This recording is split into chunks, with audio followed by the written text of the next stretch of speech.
Bueno, vamos a hablar de economía y de pandemia, porque tengo entendido que el 80% de las familias argentinas están endeudadas. Bueno, con esta información, Estefanía Pozo.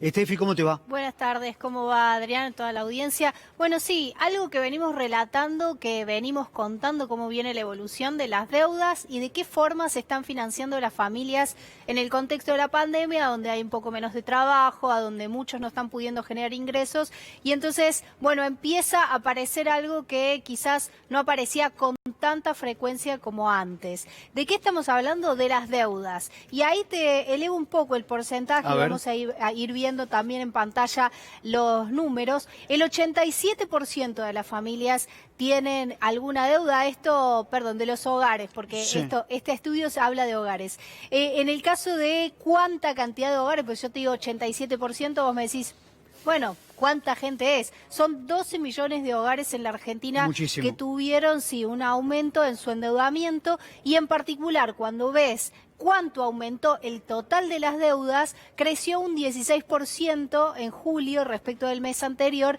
y claro, la pregunta es, ¿qué está pasando? Hay un poco más de hogares con más deudas, pero cuando mirás la composición es que en realidad sube más el endeudamiento en los hogares a donde ya están endeudados, ¿no? Algo que venimos diciendo también. Estefi, ahora vamos a mostrar placas, pero el punto determinante aquí tiene que ver con la baja de ingresos. Por eso la familia se endeuda. Exactamente. Lo que está sucediendo es que, ustedes saben, está complicado generar ingresos. Hay suspensiones habilitadas por los convenios entre los sindicatos y las empresas, las centrales de todo tipo, ¿no? No solamente las sindicales, sino también las organizaciones y cámaras patronales. Entonces eso hace que haya menos ingresos incluso de los trabajadores del sector privado. También hay alguna complicación, en este caso más fuerte, por parte de los trabajadores de la economía popular para poder generar sus ingresos porque dependen mucho de la circulación. Entonces todo eso va generando nuevas estrategias de financiamiento y la deuda es una de ellas. Bien. Ahora,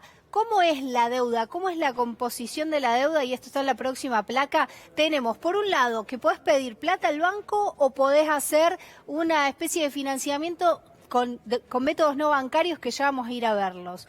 Ahora, ¿qué es lo que pasa con las deudas en general y esta composición? Siempre se da que te endeudas más no con el banco en general, ¿no? El banco es, o le pedís un crédito o usás la tarjeta de crédito. Sabemos que eso tampoco se estuvo moviendo demasiado, sí con algo de autónomos porque tenían algo de créditos, el crédito a tasa cero, por ejemplo, pero el consumo estuvo bastante frenado, entonces el endeudamiento pasa más por el lado de los servicios. Por favor, si podemos pasar la placa, nos va a Qué importante tirar. esto, ¿eh? O sea, vamos a poder ver en pantalla esos números porque son muy importantes.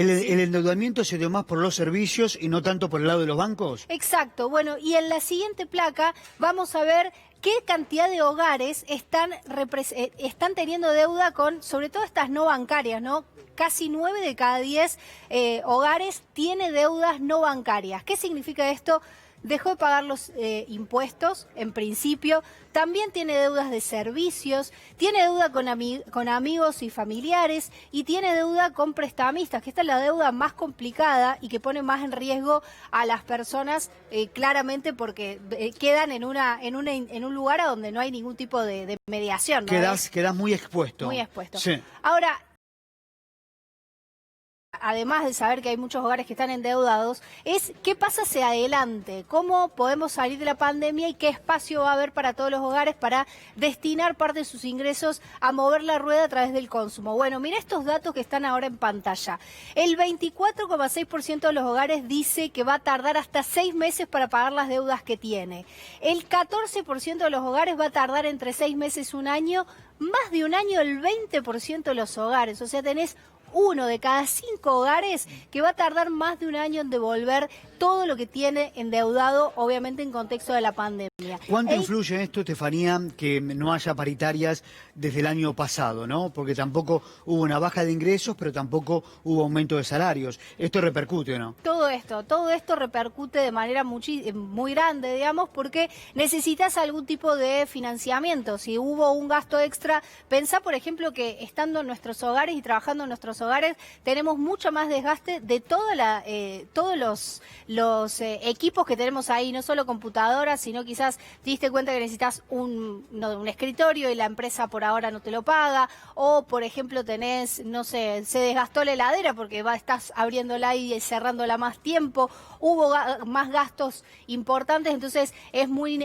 importante también contar con financiamiento, y ahí entonces empezás a ver cómo cualquier tipo de recorte y caída de tu ingreso, ni hablar si estás sin trabajo, Bien. claramente impacta y de alguna manera tenés que cubrirlo. Y lo más impactante de esto que estamos viendo ahora también en pantalla es que el 15% directamente dice que no va a poder pagar sus deudas, ¿sí? El 15% de los hogares respondió Preocupante. esto. Exacto. Bien, Estefanía, muchas gracias. No, gracias a ustedes. Bien, dos noticias que se acercan para esta tarde. En primer lugar, a las 4, Alberto Fernández, a las 5, el presidente hace el anuncio sobre la fabricación de la vacuna Oxford en la Argentina. Ellos a las 17 en Olivos, y a las 4 de la tarde Kicillof y Larreta se reúnen para ver cómo continúa la cuarentena. Hacemos una pausa y enseguida continuamos con más.